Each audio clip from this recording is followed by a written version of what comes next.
Welcome once again to Conversations with Kendall. This is our 14th podcast. We're shooting down here at the beautiful Preferred Shore studio here, downtown Sarasota. It's just a beautiful place to be, beautiful studio. I'm Kendall Lutz, your host. I'm a real estate agent here at Preferred Shore, and I've had the pleasure of hosting the show for a while now and having some amazing people on the show with me. I won't get into every one of their names, but go onto my YouTube channel, like, subscribe, check out these folks we've had on here. The very latest one we had was Terry Connor, superintendent of schools here at Sarasota. We talked about the value of the schools here and how they are number one in the nation, which led me to my next guest, who is on top of that, even another layer on top of that, the mayor of Sarasota. Please welcome Liz Alpert. Thank you for having me on, Kendall. I appreciate the invitation. I'm glad you made it. We had to rearrange some things in your busy schedule, but we got her down here. This is amazing. It's great to see you and meet you finally. I did some research on you, but tell me about. We did talk real briefly about you kind of grew up in Illinois, same state I grew up in, and moved down here. But once you've got here, you went through. I mean, you've changed over who you were from way back when. Now you have what, three daughters, and tell me about your journey up to becoming the mayor. Oh wow! And once you moved here, I mean, you obviously you got involved in a lot of different things and so on, and you went back to school. But tell me about how you got here. Okay, well, it was quite the journey. I have to tell you. I grew up in Illinois, as I said, in a really small little farm town of about 1,000 people, I guess. And, everybody worked, and, the men worked in factories, or they were truck drivers. My dad was a truck driver.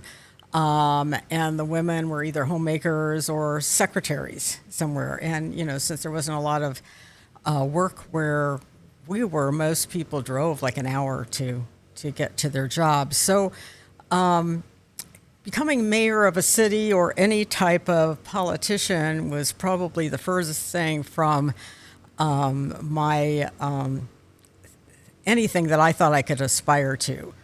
But when I was 7 years old, I begged my parents to let me stay up and watch the presidential election returns. Oh, wow. Which I have no idea, because they weren't political.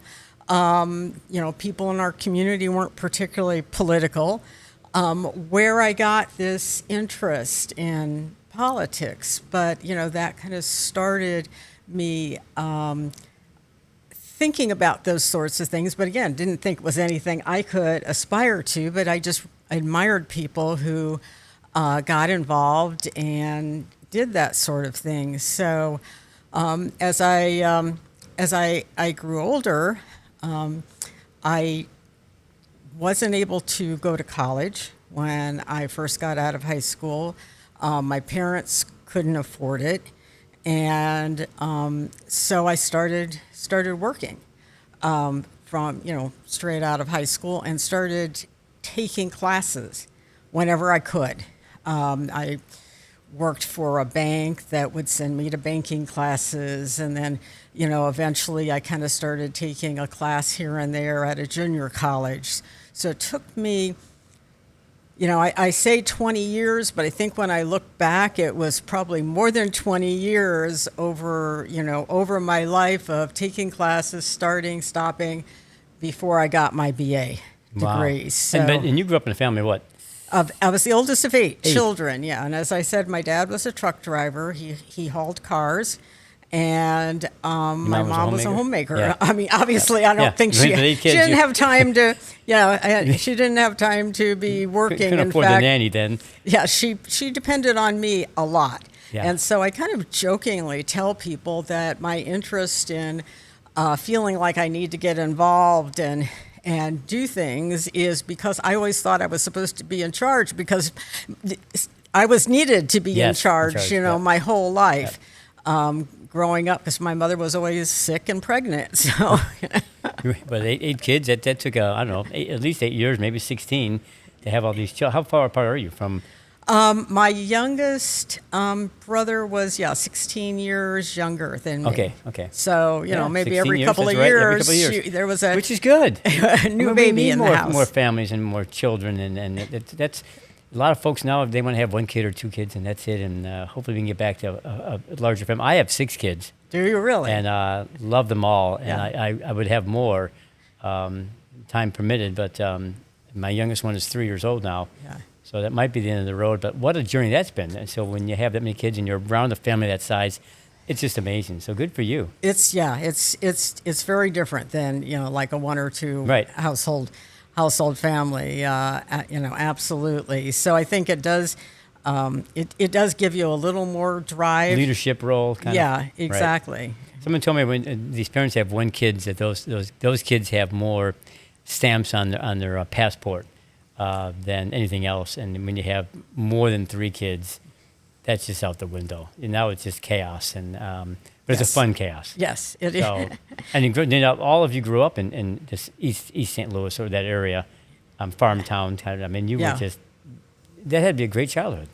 It really was for us because when you're in a town that small, everybody knows everybody. There's like traditions Yeah. that don't go away.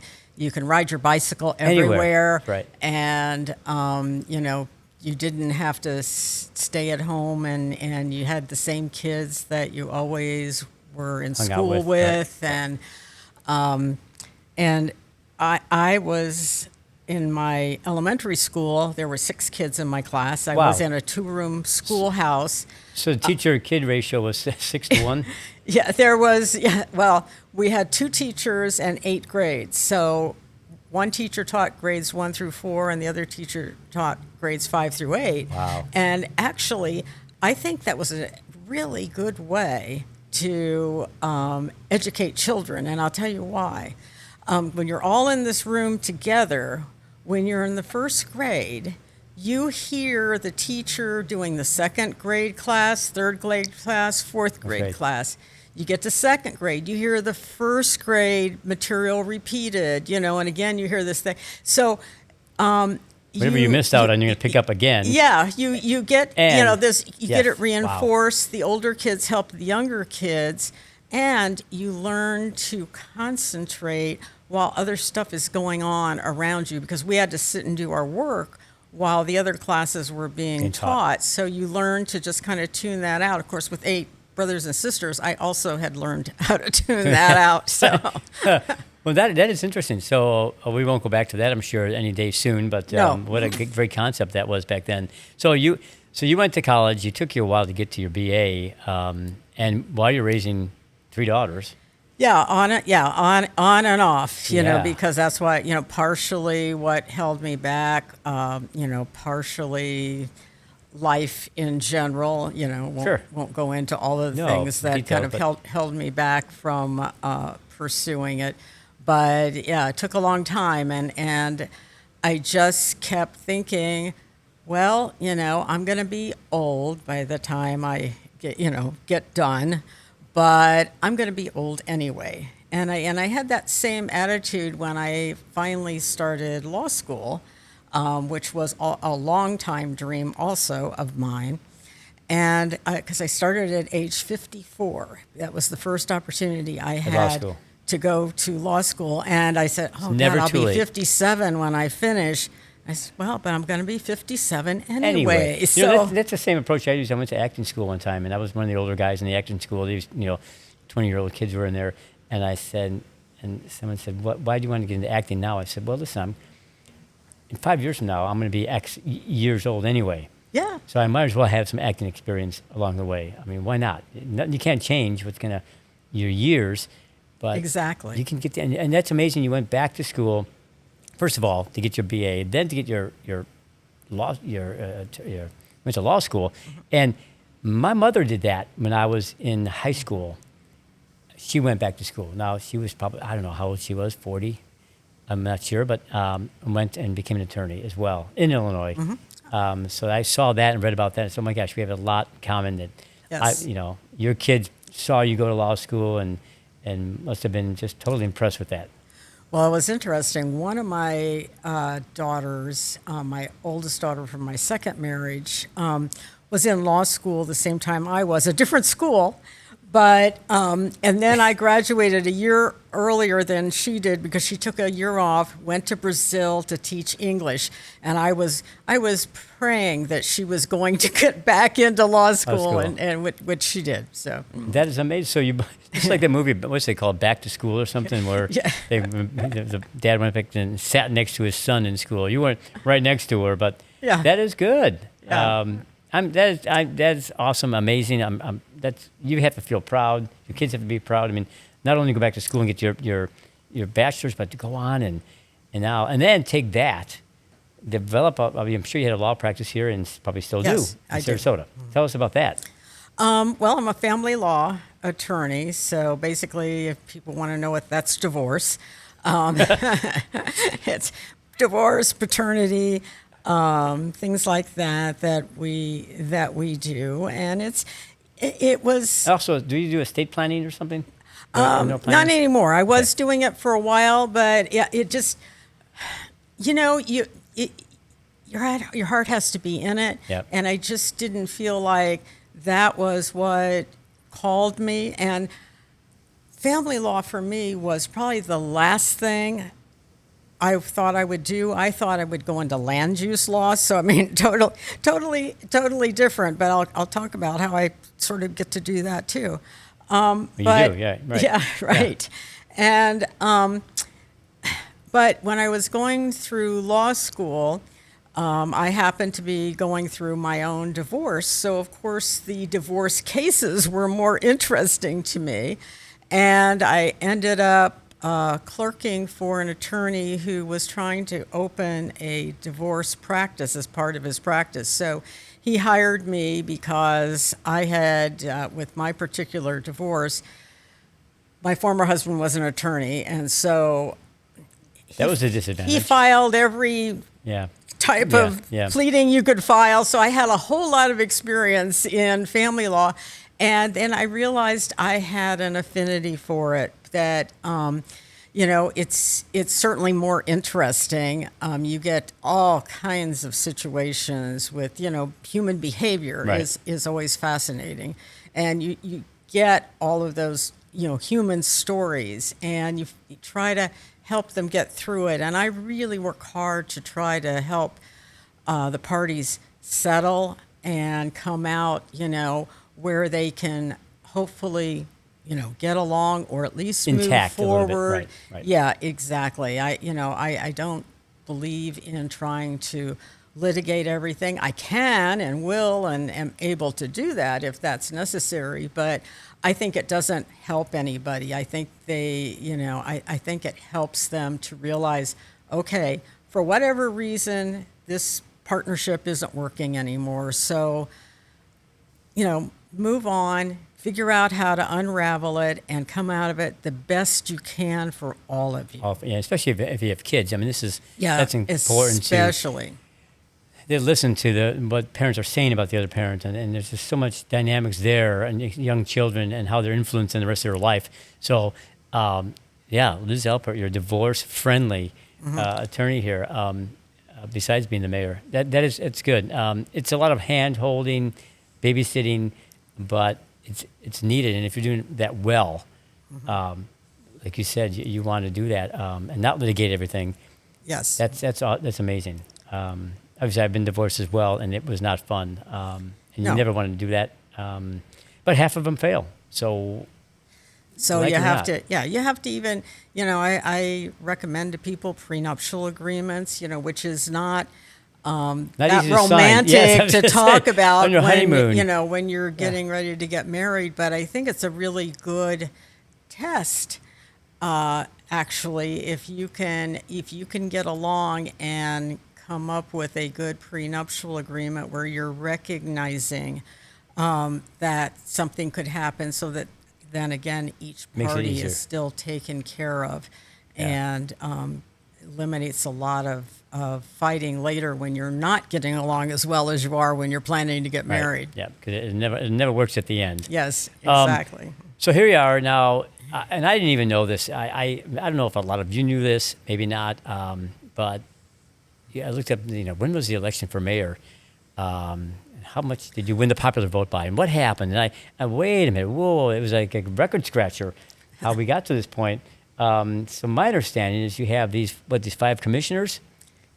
Tell me about that election. Okay, well, because a lot of people don't realize this because they in the city of Sarasota, because they've come from a bigger city where Right. the mayor is elected. Right. We are elected, but we're elected to the city commission. Right. And then the city commissioners every year choose a mayor. It's a ceremonial title. Really, you're like the chair of the commission for that year. You run the meetings, do the proclamations and those sorts of things. But you just get elected to the commission. We have it's called a city commission, city manager form of government, as opposed to a strong mayor form of government. Like in Tampa, Jane Castor gets elected as mayor, and then she's got a city council. So she's more the chief executive officer. So she's more akin to the city manager in that she runs the city. She has to get her agenda through the city council, Right. and she can lobby each of those. I can't lobby the other commissioners because of Florida's sunshine law, which means that outside of a commission meeting, we can't discuss city business. So it's sort of like a board of directors for a corporation who can't talk to each other Yeah. to run the corporation. So it makes it a little, awkward, but I know, there's a good reason for that so that there aren't backroom deals Right. and things like that then erode the public trust. So it's more transparent. But, we just can talk to each other at publicly noticed city commission. And there was 5 commissioners. You're in District 2. District 2, which is basically west of the trail.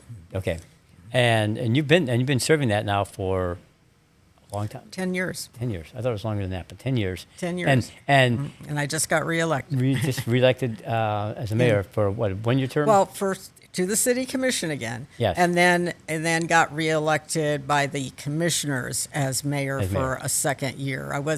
I served as mayor in 2018 as well, so I've already been in this role, and then I was the mayor last year and again this year. Wow. So how do they? Does it do you rotate? Do they could lock you in? And this is you can go on for forever, being the mayor as long as you're a commissioner. I could, but I think there are other people who would like to do it. Like to do so as well. yeah, So you kind of rotate them and give them all. Yeah. The time. And you all have equal votes, so it's all. Does the mayor have a deciding vote or anything?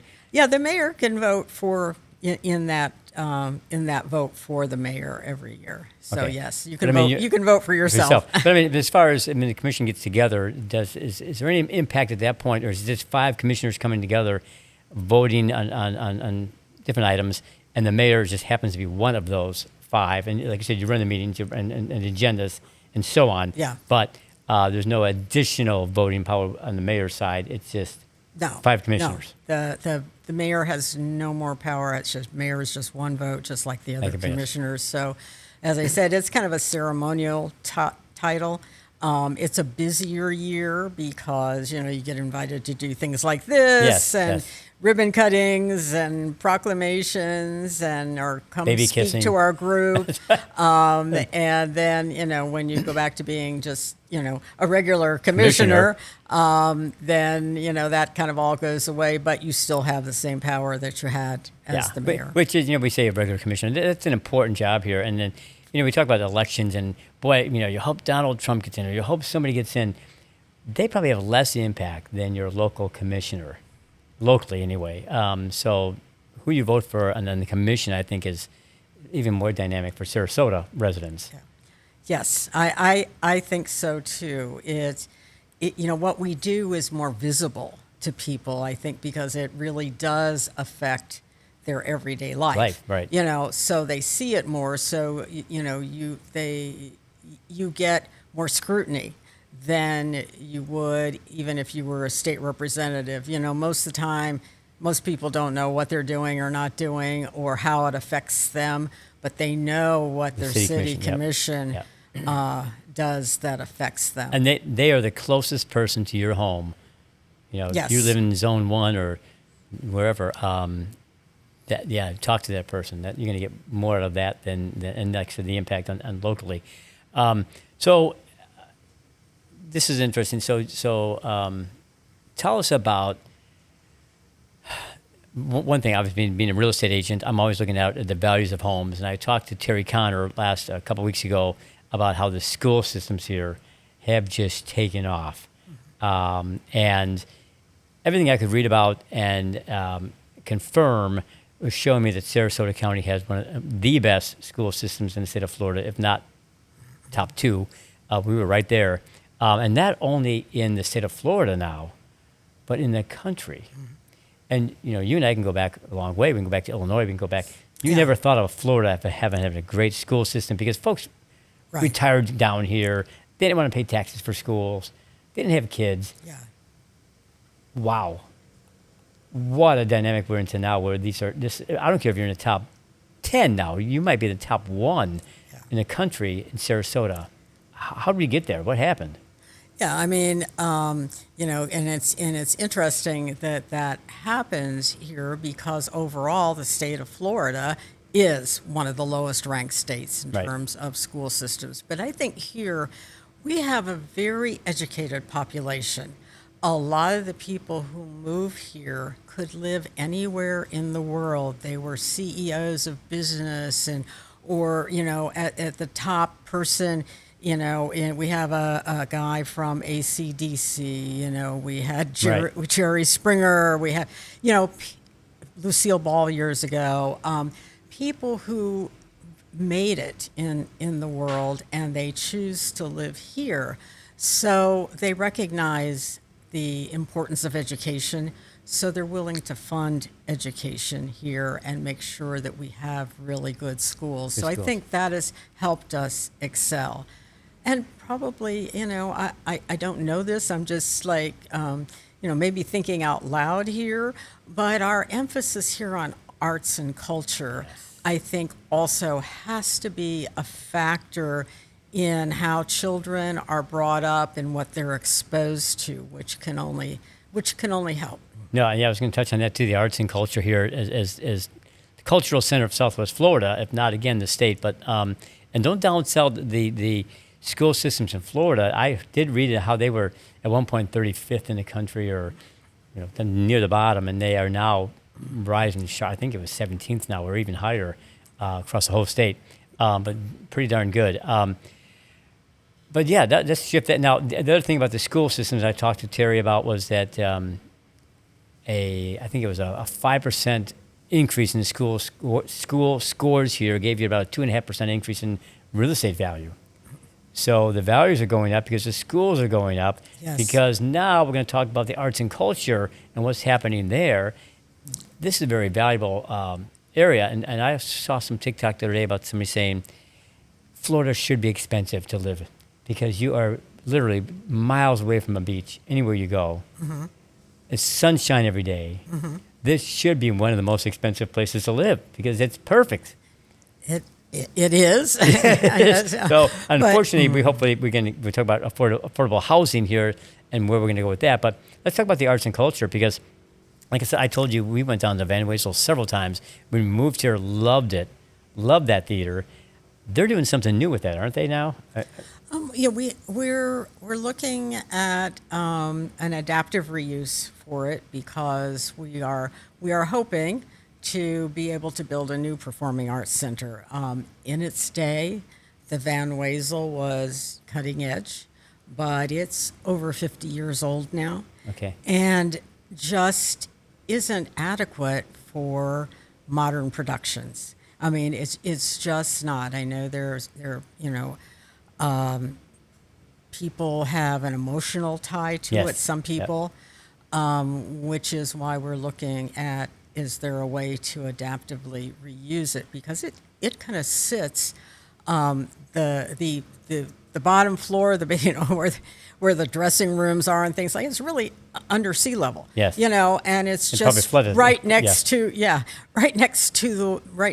water. Right. And as we saw in the hurricanes last year, we were closed for about 3 months because of the flooding into the Van Wezel. Right. So it really is time to get a new performing arts center.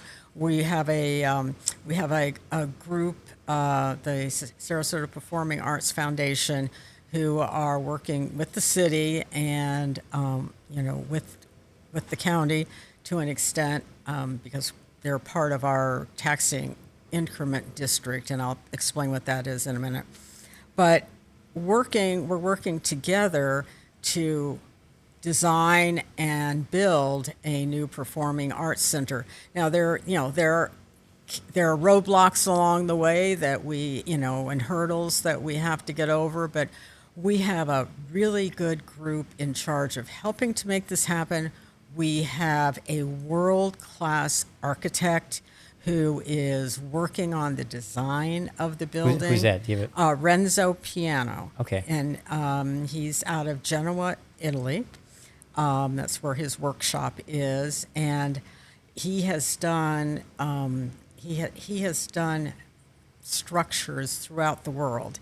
And one of the things that I thought was pretty amazing is, he said, of all the locations where he's worked, and he's worked in some fantastic locations, this is the most beautiful one he's ever worked in.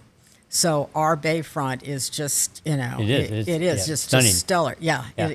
And I thought I saw a footprint of that, of where it's going to be, over on Bay Street or something, or? Well, we're looking at taking it in on the Bay plan, because we're taking that 53 acres there and turning what is essentially a large parking lot into a green oasis, we call it. And so there was a placeholder location for the new Performing Arts Center, which was north of where the Van Wezel is now, right. And just south of the canal where the 10th Street boat ramps are.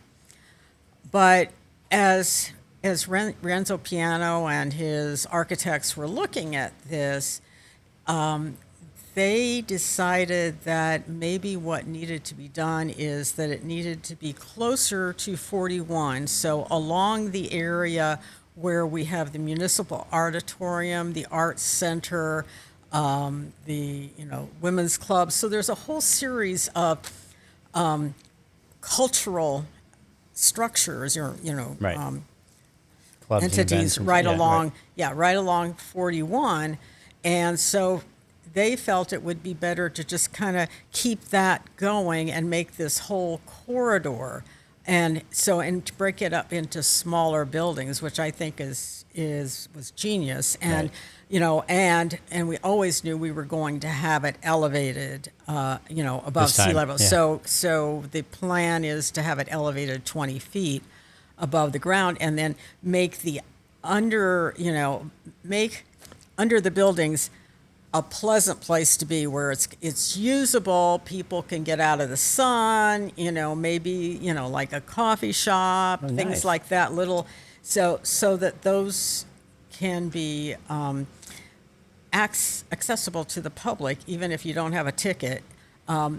There's going to be portions of the buildings that will be open to the public, even if you don't have a ticket. Or even an event, if there's no event there, even with no event, you could go. Wow. And it keeps the views too.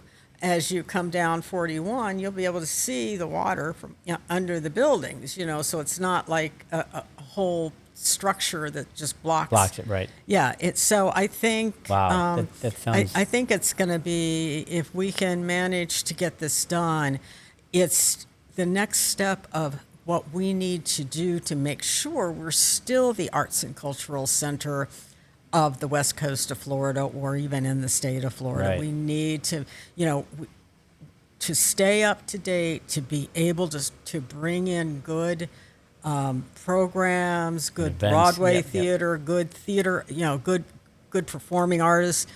We need to have more of a state-of-the-art Center, performing yeah. arts center. How big would that be compared to the Van Wezel? What does the Van Wezel hold? The Van Wezel has about a little over 1,700 seats. Right. We're looking at around 2,700 seats. So, Okay.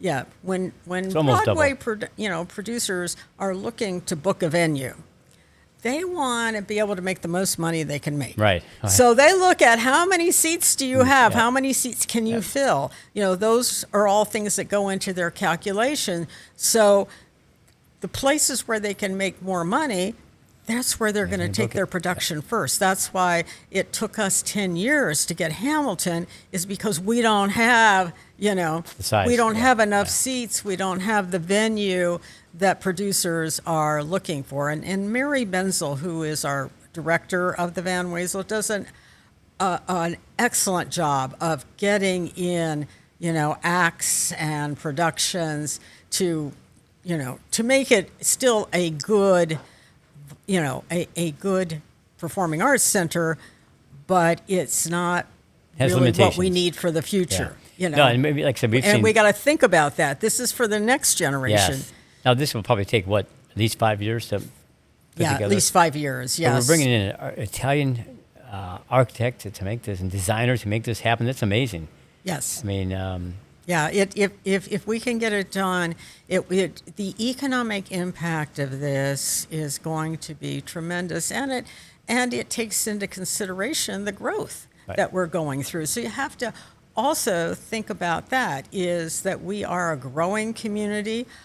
Just right around where the Bay Park is, the number of condos going in there, the number of condos going in the downtown, and then that doesn't even count all of the surrounding county area of Sarasota and Manatee, all the housing going in by Lakewood Ranch.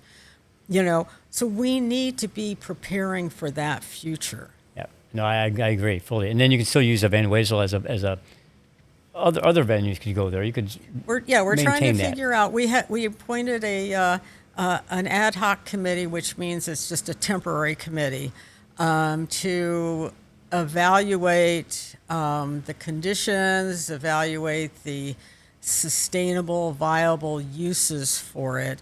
For the next 5 years or however long it takes us to get the new Performing Arts Center, we'll have to keep using it. Right. But then once a new Performing Arts Center is built, what makes the most sense for cost-wise. And and we'll be getting that report probably in July. Nice. Well, I'll look for that, because I love that area. I just love downtown, but the Performing Arts Center there, the Van Wezel, and then a new one. Wow.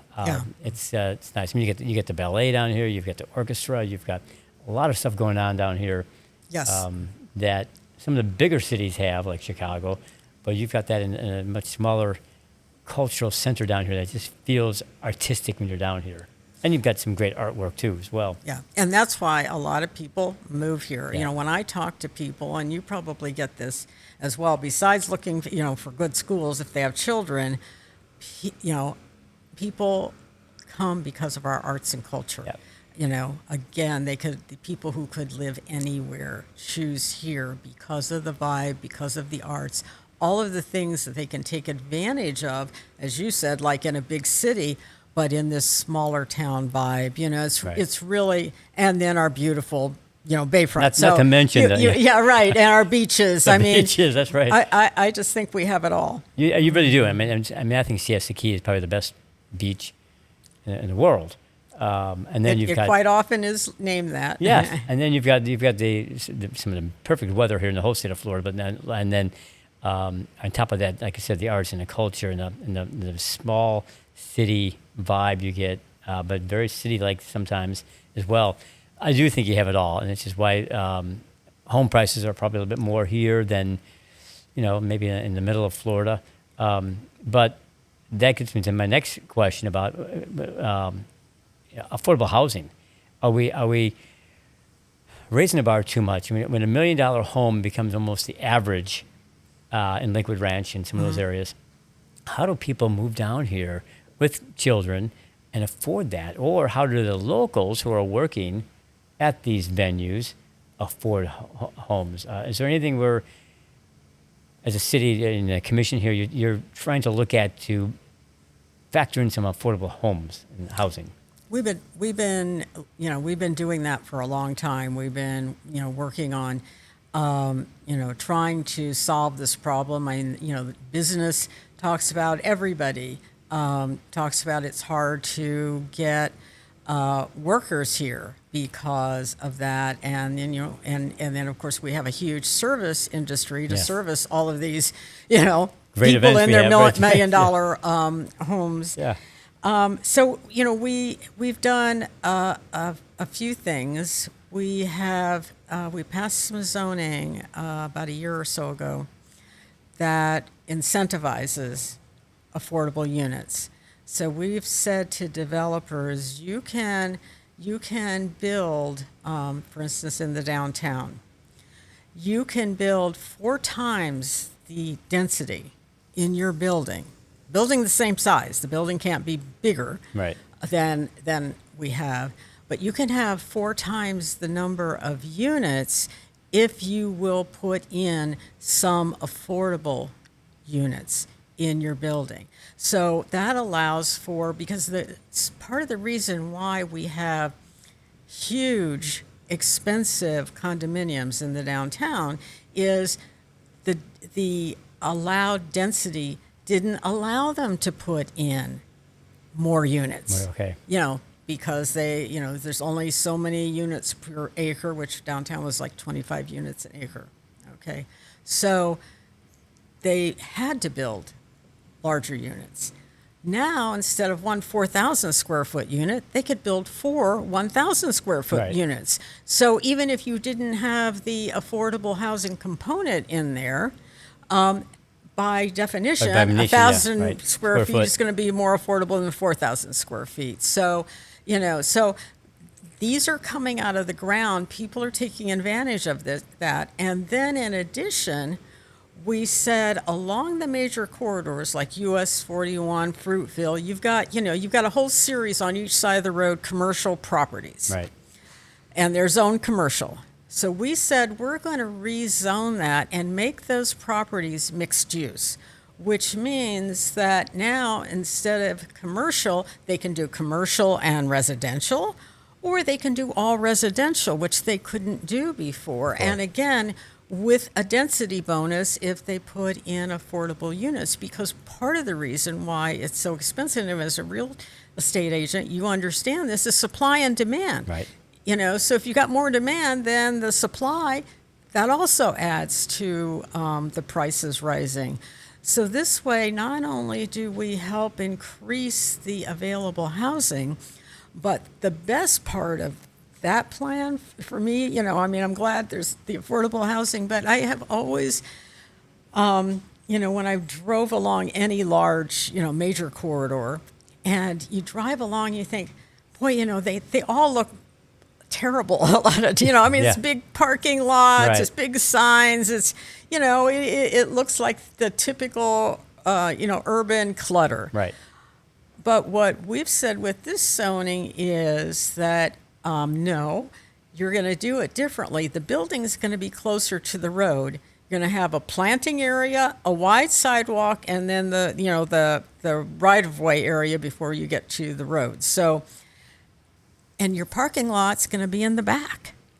And so that way, eventually, over maybe 20, 30, 40 years, that's going to make that a walkable corridor as well as, a highway. And I think it's going to do so much for the ambience. I think you're right. I mean, if you go back, 10, 20 years ago, it's parking lot in the front, building way in the back. Yeah. Which gave you some, if you felt like you could breathe because you could actually drive through there. But if you look at some of the nice cities and stuff, they have the buildings are right up there, and some walkable areas, obviously. Mm-hmm. Yeah, and then put the parking lot. Who cares to look at cars all day? Some nice structures. Now you've Fruitville. I live off of Fruitville, Lorraine. You put some affordable housing on the corner of Fruitville and 75, I believe. Some new apartments there, and so on. Going up there by the new Publix. That whole interchange is getting changed over out here, Fruitville and 75. Fruitville and 75 is in the county. That's not in the city anymore. Not anymore. Oh wow. Yeah. Okay. Yeah, that's not in the city. Okay. So, but That's off. yeah, but we've been putting them like all over there. We had about 600 affordable units on the books that were either being ready, after changing this zoning, that were either getting ready to be built or going through the process of being built. And I think, we're down to maybe like 300 now, but it's working. People are taking advantage of it. And in addition, the city bought property right across from City Hall on First Street that our plan is to move that forward and build, maybe I think almost 200 affordable units so Yeah, that, okay. they can be right downtown and have that many things, which is really, I think, it was visionary on the part of our former city manager, Right. who, kept looking at that property and thinking, wouldn't it be great if we could? And we all enthusiastically supported him in that. So a little bit more density, smaller units, making it more affordable down here. Obviously, Lakewood Ranch is still Lakewood Ranch. Yeah.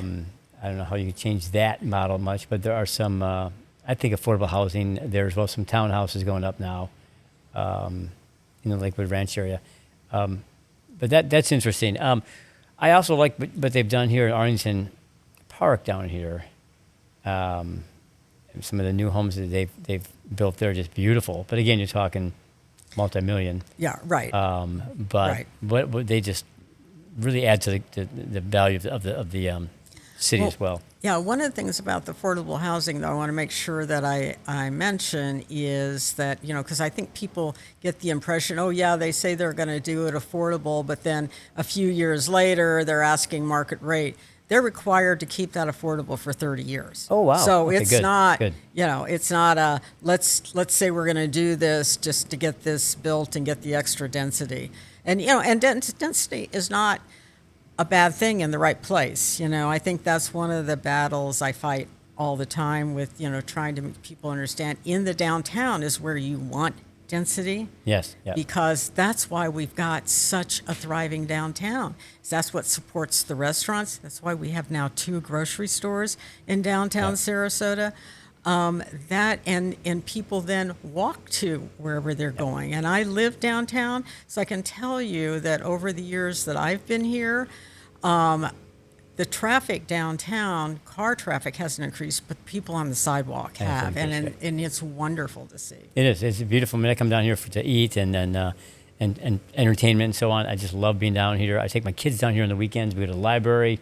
We do a lot of things down here. So a couple other things I want to touch on before we wrap this up. But one of them was transportation and the infrastructure for cars. There are going to be more cars outside of the city, maybe. But what's the planning on that? Are we factoring in, that you're going to have an issue here with?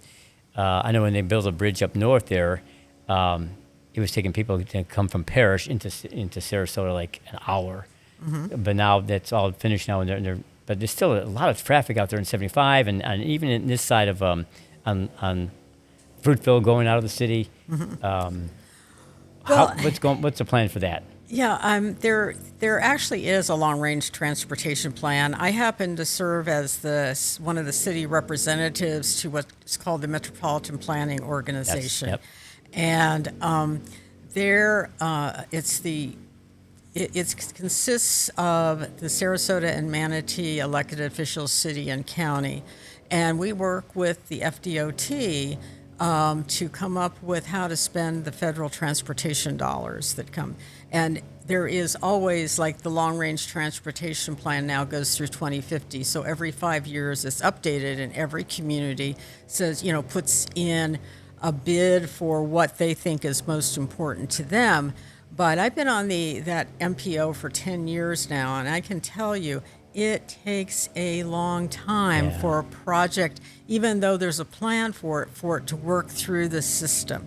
because sometimes there's more funding than not, and there has to be engineering studies, and then it gets to the design phase, the construction phase. It takes a long time. I've been on there 10 years, and we have been talking about doing the Coon Key Bridge, which, for people who don't understand, that's the second bridge you encounter when you're going from the city out to St. Armands and the Keys. Yep.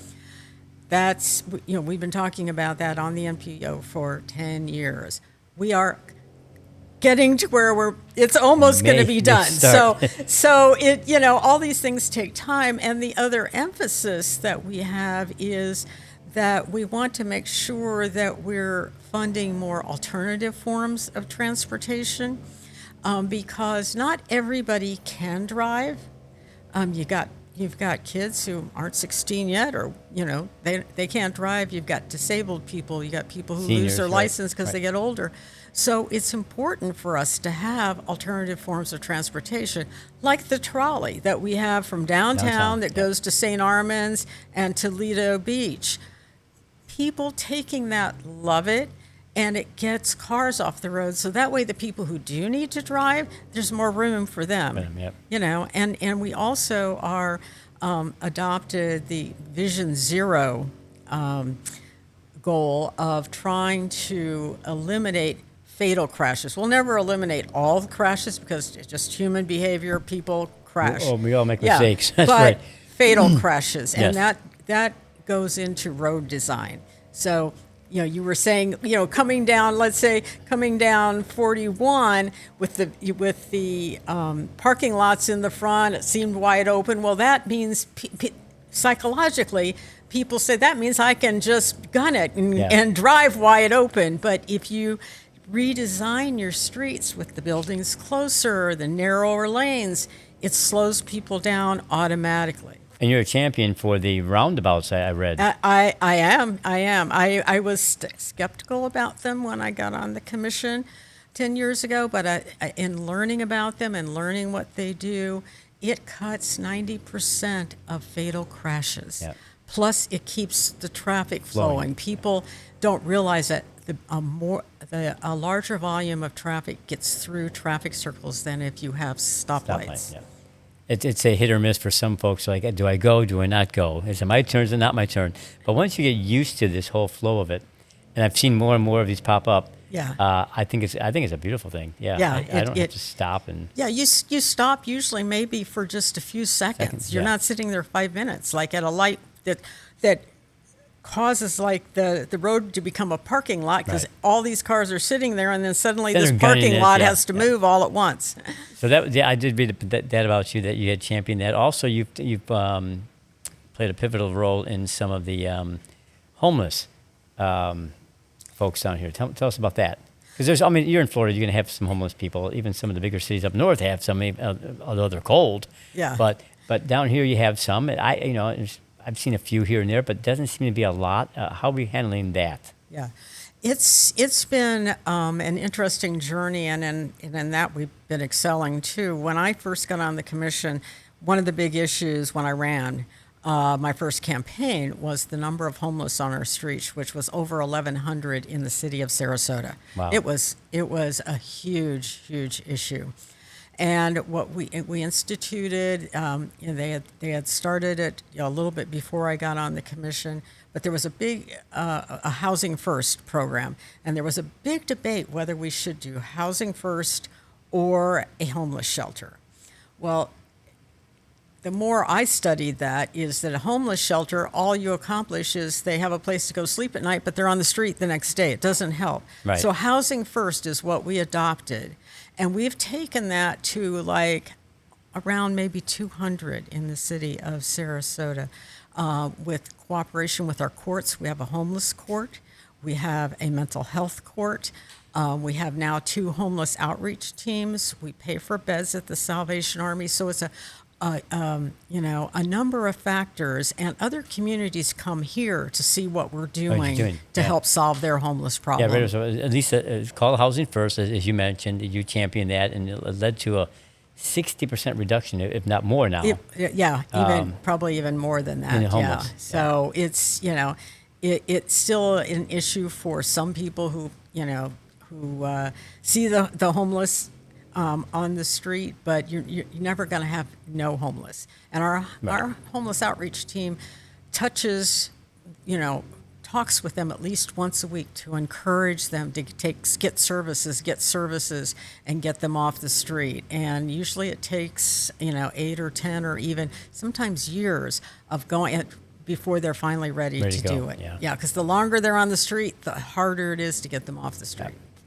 And so we have, and I heard, did I read something? This is one of the cleanest cities in the country. I had not heard that, but I would think so. It really is. When you walk around, I had a friend say to me the other day, she's like, this is like Disney for adults here. And Yes. I'm like, yeah, I guess I hadn't ever thought of that. But we really try very hard to keep it clean, and we've got tremendous staff at the city. We have like over 800 employees that work for the city.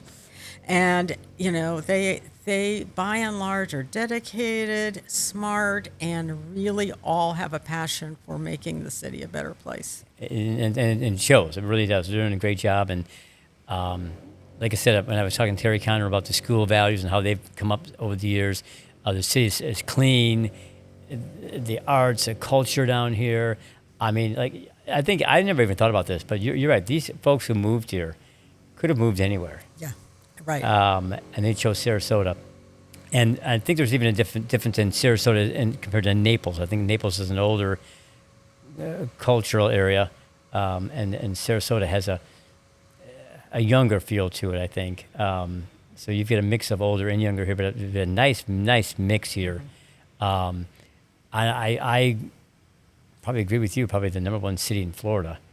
And folks are saying that too. Yeah. I mean, it is one of the number one cities to move to across the country as well. Well, we've been getting all these, in the last few years, all these accolades, best city to retire to, safest city, cleanest city. No. Yeah. So it's been really, gratifying, I think, to see all of these things happen, and I think it's just getting better and better every day. It is. And like I said, I've been here 5 years, and I've seen all the new projects come along, and heard about the Van Wezel changing over at some point. So I made sure I attacked that and saw that. I mean, the things to do here, it's not just a place to come to the beach and vacation and go home.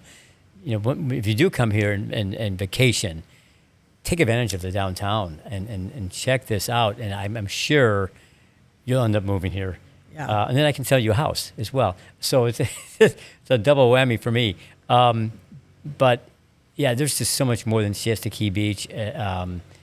Boy, that's like one day. Go out there and enjoy that beautiful beach. But you could spend several days downtown here and then go to Disney. Yeah. Then come back if you want. But just beautiful, clean. I can't say enough accolade. And you've been in charge of this for the last couple of years, and who knows how much longer. But God bless you, and thank you for the job you're doing here. Thank you. And your whole crew, the city commission. Tell me one hidden gem in this city that maybe folks don't know about that you go to or you like. Some hidden gem someplace that's just amazing. There's so many. I know. Yeah. There's so many, and I hate to, promote. There's a beautiful statue here. A lot of folks don't know about. Oh, well. The 30 foot tall, 20 foot tall statue. You're talking about the kissing statue? The kissing statue, yes. That used to be very visible and now because of all the trees that have been stripped or gone because of the hurricanes, you can see it again now along the bayfront. It is one of our attractions that people seem to like to go to. There's always people taking pictures. Yep. When you see it, yeah. See that, yeah. So, tell me about a life. One more thing here before we sign off here. Life of the mayor. But you get up in the morning until you go to bed at night. What does your day look like? Oh well, I think the beauty of it and is that it's so different every day and. For me, I feel like all of the things that I've done in my life have culminated in being here now. I feel like this is what I was supposed to be doing. I really feel, that passionate about it. But, of course, commission meetings, which are long, but you have to prepare for those. There's a lot of reading involved in that. You meet with constituents. You go to different events, like as I said, groundbreakings, ribbon cuttings. We opened a veterans village up in Newtown last week. We had a ribbon cutting for that. Saturday, I'm going to be doing a proclamation at noon. And that, I probably have one of those, once every couple of weeks, if not more. And or you go and look to see how a project is going to affect the surrounding area, and so it's meetings, phone calls, preparation, and it is extremely busy. It's 7 days a week. Wow. Yeah, never a day off. No. Even when you're at church, I imagine you've got to talk to folks and how's that church going and whatever. We didn't even talk about the other items like the moat aquarium, the dynamic appeal to that. That's supposed to bring in, I think, I read 750,000 visitors a year. That could be, yeah. The mall up there. There's so much from Selby Gardens. Yes. Yeah. Which is just really transformed. Which is I feel good about because I help support that help make that happen. Yeah. Let alone the Circus Museum and the gardens up there. Mm-hmm. Beautiful area. Yeah, the Ringling Museum. Yes. And a lot of people don't realize we have 5 universities here. Yes. You never think of this as a university town, but there are campuses of 5 universities. Which ones are here? We've got the USF Sarasota. We have New College. We have State College of Florida. We have the Ringling College of Art and Design. Yep. So I've got 4, and there's a 5th one. So I'll think of it in a minute. But so that's an amazing number of colleges that you just when you're just south of Tampa, which has a number of colleges as well. Yeah. To have five in this city, that is a lot. Wow. All right, so what are we looking for in the future here of Sarasota, the next 10 years? What would you forecast? What's going to happen in a couple of different avenues? Let's talk about real estate. And is that going to continue to just expand beyond the city boundaries, maybe even into the county more? And also, what about downtown here? What do we see in the next 10 years? Well, it's going to continue. It's going to continue to grow because people want to come here, and there are projects in the works downtown still that haven't come out of the ground yet. And, one of the things that I wanted to make sure I got across is that these projects coming out of the ground were the result of a downtown master plan that was created in the early 2000s.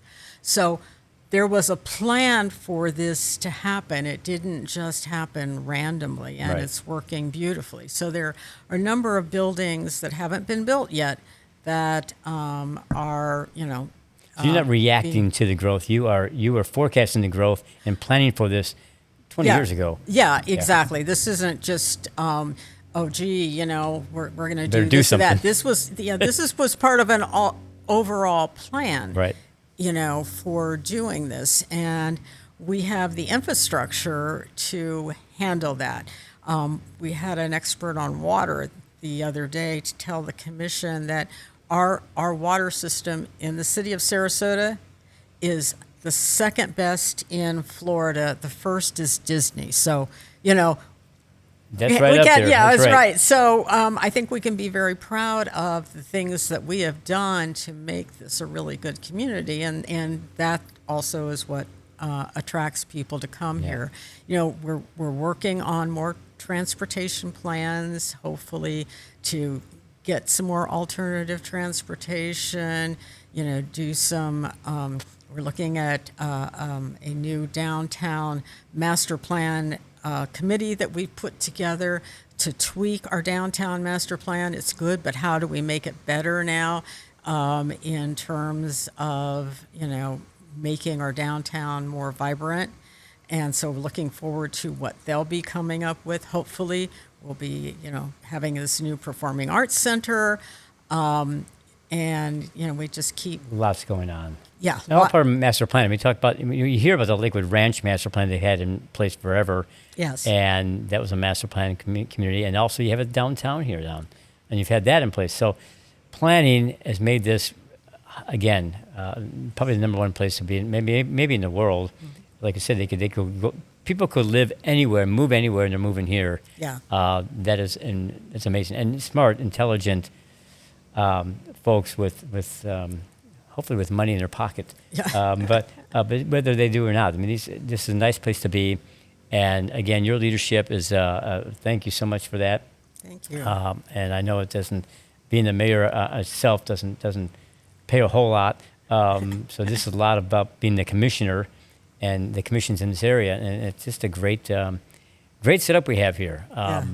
Like I said, I've lived in a lot of different communities in Florida, Chicago. Chicago's a beautiful city in the summertime as well. But this is Yes. the number one place. And my guest again, I can't thank you again, Liz Alpert, Mayor, Sarasota, and thank you so much for joining me today. Well, thank you. I've enjoyed it.